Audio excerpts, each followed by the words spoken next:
Hey, what's up? This is Ramon, and this channel is Alpha 4. And today I'd like to talk about women in ancient Pankrátion. And my sources here are going to be Xenophon, Plutarch, Pausanias, and Sarah B. Pomeroy's Spartan Women. Now this book I highly recommend if you're interested in this subject. So the question is, did ancient Greek women practice Pankrátion? The answer is that depends on what culture and what time period we're talking about. See, the truth is, in ancient Greece, women were repressed. And in many parts of Greece, women would actually live in separate parts of the house than the men.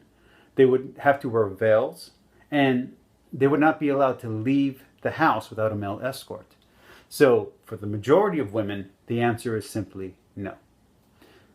But the further out you went into rural Greece, the more freedom women had. And if you went into what they called barbarian cultures, women would even have political power, such as Tamaris, such as Artemisia. And these women led armies. These women led governments. So what about in Greece? Were there any ladies like this? Well, there were, in Sparta. See, in Spartan society, it was different. Women did not just have a religious role or a family role. They had a political role. In fact, they were required to be fit. They were required to learn wrestling, riding, how to throw a javelin.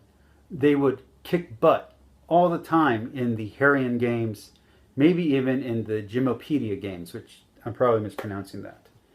And these women were not just strong physical specimens. They were educated. Well, sometimes they were stately sponsored educated women. Sometimes they weren't. Again, depends on the time period you're looking at.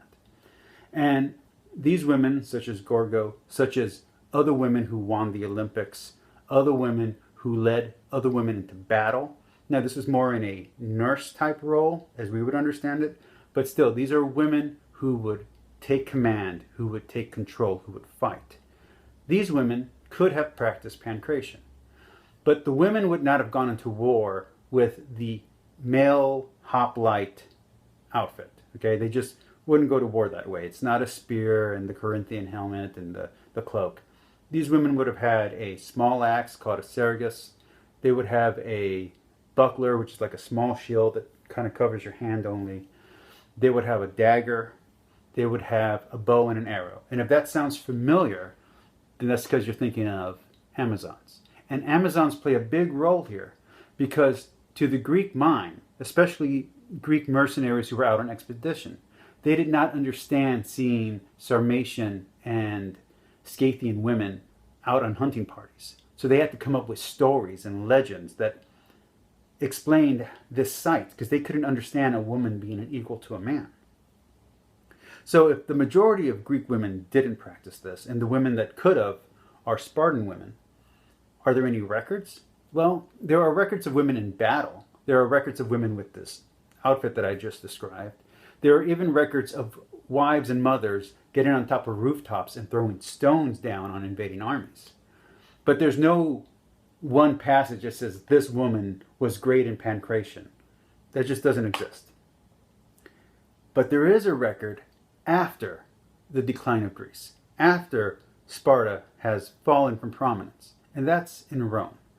There are female gladiators, and these female gladiators a lot of times would be cast as Amazons, and these Amazons would fight Spartans. And these women, to play the role correctly, to play the role of a true female warrior, would learn the most popular fighting style of the day, which was Pankrátion. So that's it. I hope you like this video. I hope you subscribe, and peace.